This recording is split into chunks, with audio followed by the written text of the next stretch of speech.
Hey everyone, Warren Tidwell here from the organization, the Alabama Center for Rural Organizing and Systemic Solutions, better known as ACROSS. This is the first in a small video series where I discuss issues, some controversial, that are ever present in our lives in an open and honest way. While I will discuss issues at large, these videos will tend to have a focus on my work helping small rural towns in Alabama. Today's episode is, let's talk about racism. Yeah, we're jumping right in the deep end with this one. Content warning, it's going to be graphic at times. And while many of you would meet someone like me and see a face like this and hear this accent and think this guy's probably racist or holds some racist views, and sadly, quite often, you would be right. But what we're going to talk about today is how my people don't have the market cornered on it, as bad as it is, and how insidious it actually is. A system rather than an individual practice that harms people all over, even those who think it doesn't.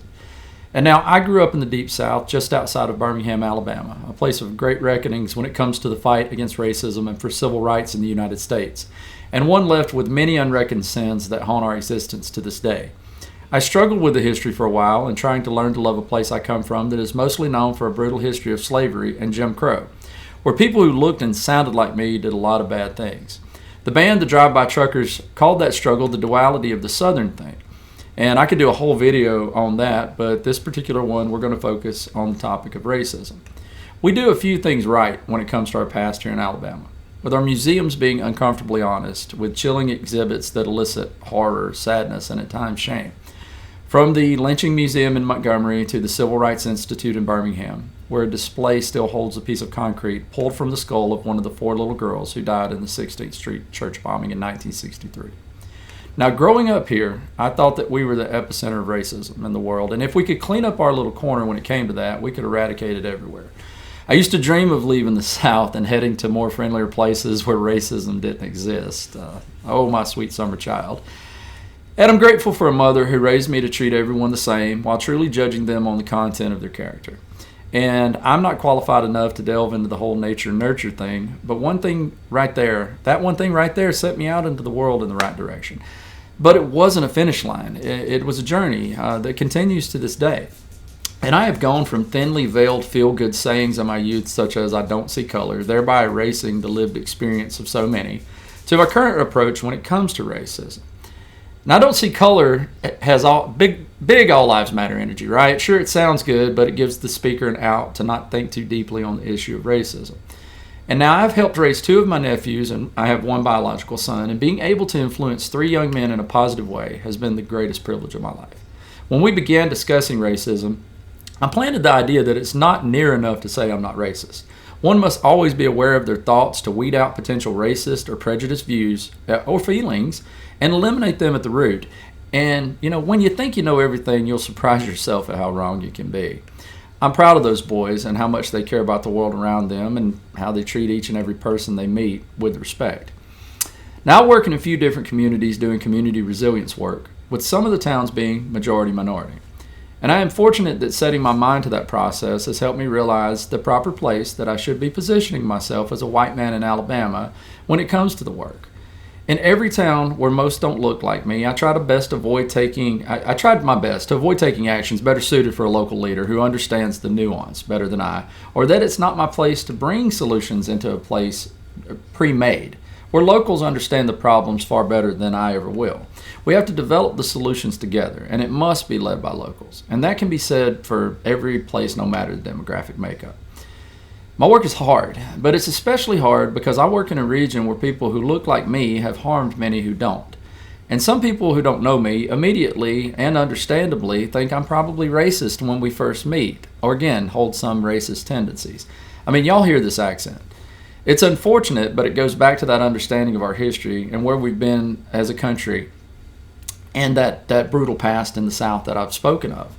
One community, Camp Hill, is incredibly traumatized with many wounds, like homes being burned in the 1960s and 1970s, lest they fall into the hands of black families as the white population dropped. I knew it would take years for people of Camp Hill to trust me, and that if I ever spoke out on injustices that involved black community members, that it would be complicated. Many white men have harmed that community, especially in the days of the formation of the Alabama Sharecroppers Union. And it's gotten complicated. I've spoken out about corrupt leadership involving minority residents, and the easy accusation to throw at me is that I'm a racist. And it's not the first time, because someone playing the odds would probably be right just about any other time about any other person who looks like me saying the things that I have. I've never defended myself by saying I'm not racist. I've tried to live a life that has shown it. And while I can point out how I volunteered in 2016 and 2017 for a Ghanaian organization in West Africa seeking to eradicate witchcraft allegations in the north of the country, many people with racist beliefs have supported missionary work in the past, thinking that those people are beneath them and in need of saviorism. And I can say that I've worked like hell over the years since in an effort to get my best friend Bako here from Ghana to study at Auburn University, but to some that is just me saying I have a black friend. And I can talk about my wife and I housing a young black man for years when he was kicked out of his home, but a lot of white folks do that to assuage some sort of guilt, kind of like Blind Side. Too many have put their faith into others to be disappointed or betrayed when they let their guard down, and when it happens, it just reinforces their belief that things are a certain way. Now, I'm no expert, but to me, eradicating racism goes all the way to a direct connection, one-to-one, human to human. For me, it's challenging it when I see it and making sure the people saying or doing whatever racist thing they are doing understand it's not acceptable, and it's continuing to challenge myself in the way that I think. And when it comes to others who have doubts about your motives because of your skin tone, your accent, it's on you, and your life should be an example, and it has to lead the way. It takes relationships and years sometimes getting to know others who eventually see your heart and your intent, and if it is indeed pure. I live my life that way so that when I say something about others, people, I hope, know that it's not coming from a place of prejudice, but from a place of deep concern. It takes setting aside your ego when people use metrics to judge your actions that have been correct before about others, and it takes knowing the truth of who you are will be seen by most eventually. A lot of white folks get in their feelings when they do something for minorities, and when they aren't immediately trusted or honestly praised for their work, they get upset. That's them putting their needs ahead of solving problems and the human beings they are supposedly seeking to support. And there are those who will never trust me, and that's understandable as well, especially in a place like Camp Hill, Alabama, where white people openly discriminated against blacks and whose sins have only shown up to exploit the community. It's why I say it will take me years to earn trust, and that there are some who will never trust me there. And that is just how it has to be. There are some traumas that cannot be overcome no matter how many people we feed or how many homes we fix. And there are people who will never take the word of a white man, especially with my accent, over the word of a local black man, no matter how corrupt they are. A wise man, John White, once told me that people are going to feel the way they feel sometimes, and there's nothing you can do about it. Quite often, it's for good reason. And while the solution to overcoming that distrust and taking on racism, in my eyes, is those human-to-human interactions that are considering the context of where we have been and where we are, I must stress that the most important fact about racism is that it isn't just a practice by people, it's a system. It's a system that informs how some people feel and act based upon how either it benefits them or holds them down. Now, I read a great quote earlier from Dr. Kamara Jones, and it goes, "Racism is a system of structuring opportunity and assigning value based on the social interpretation of how one looks, which is what we call race, that unfairly disadvantages some individuals in community and unfairly advantages other individuals in community and saps the strength of the whole society through the waste of human resources." In 2018, the CDC found a 16% difference in the mortality rate of blacks versus whites across all ages and causes of death. That means that white Americans can sometimes live more than a decade longer than black Americans. And in 2020, due to the COVID-19 pandemic, the discrepancy in health outcomes only grew. Michigan's population, for instance, is 14% black, yet near the start of the pandemic, African Americans made up 35% of the cases and 40% of the deaths. The reasons that people are using those words systemic or structural racism is sometimes if you say the word racism, people think you're talking about an individual character flaw or a personal moral failing, when in fact racism is a system. And knowing that, we also see that racism has many facets that don't often reveal themselves until it's something like a public health crisis during the COVID-19 pandemic.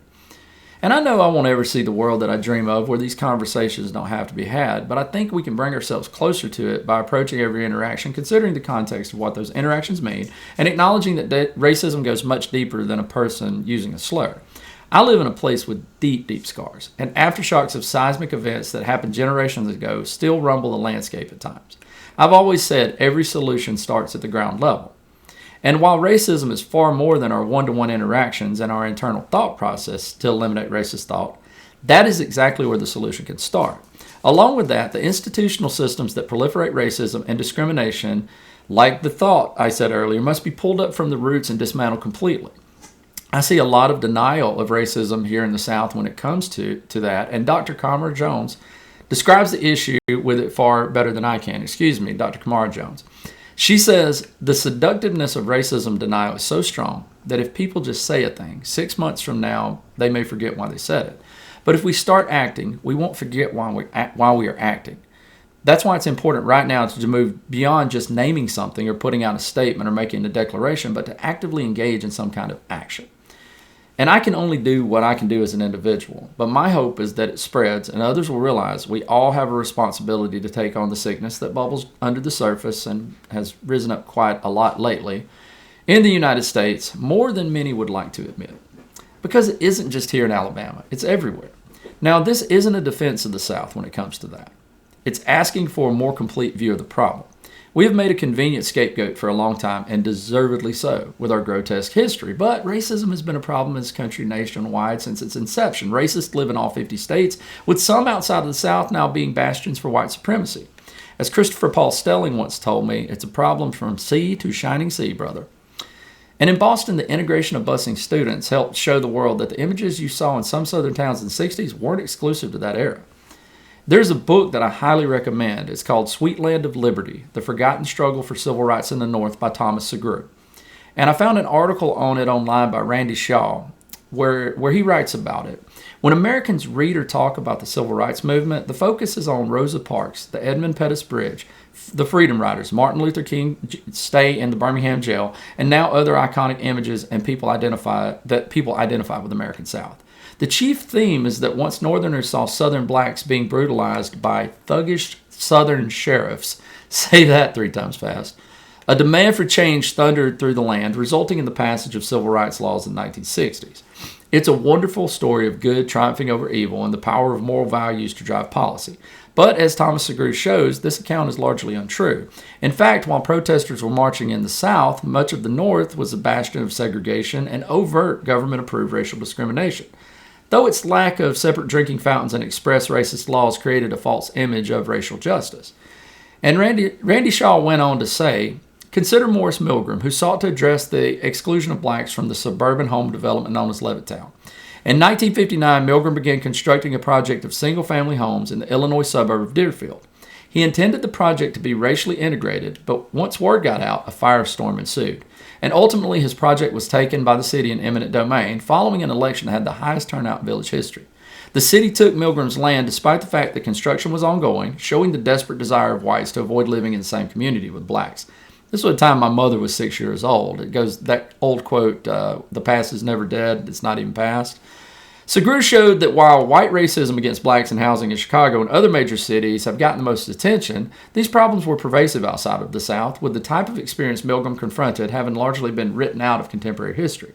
Our schools teach kids about the brave young African Americans who entered all-white schools under armed guard in the South, but the implication is that Northern whites outside of notorious Boston had no problem with desegregated schools, when Segru shows that's just the opposite.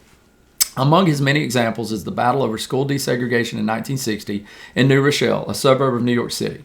Like much of the North, New Rochelle claimed that it had no intent to create all-white schools, but that such was simply a consequence of ensuring that the kids attended neighborhood schools. The fact that federally mandated housing created segregated neighborhoods, keep in mind the FHA would not make loans to blacks in white areas at the time, and that many districts were gerrymandered to ensure all-white schools, that didn't alter the white community's stance that they had nothing in common with the angry, rock and torch wielding lynch mobs of the South, who had become stock figures in Northern depictions of the Southern civil rights struggle. Schools were segregated throughout the North through the 1960s and largely remain so today. I believe to actually work on an issue, you have to be honest about the complexity and the completeness of it, and I don't know that there's an issue in this country more pervasive than racism that affects us on such a day-to-day level without us, whether we know it or not. The first step is admitting you have a problem, Pacific Northwest. In conclusion, I have to say that I know this video isn't going to fix racism, but I see it as planting seeds. My hope is that someone will watch it, it helps them think a little more deeply on the issue, and that it provides a path for them to join me on this journey, both internal and external, that will allow us to do our part individually to take on such an insidious system. The other thing I hope for is for people to realize there are a lot more men down here in Alabama like me. We're the minority, but we're trying. And I hope to continue these conversations. I'd be happy to interact with anyone about them, be it one-on-one in person or a podcast. My email is warren@acrossalabama.org. That is ACROSS Alabama.org. Get with me and let's talk about it. Send any topics my way. And until next time, thanks for watching. As always, be excellent to each other.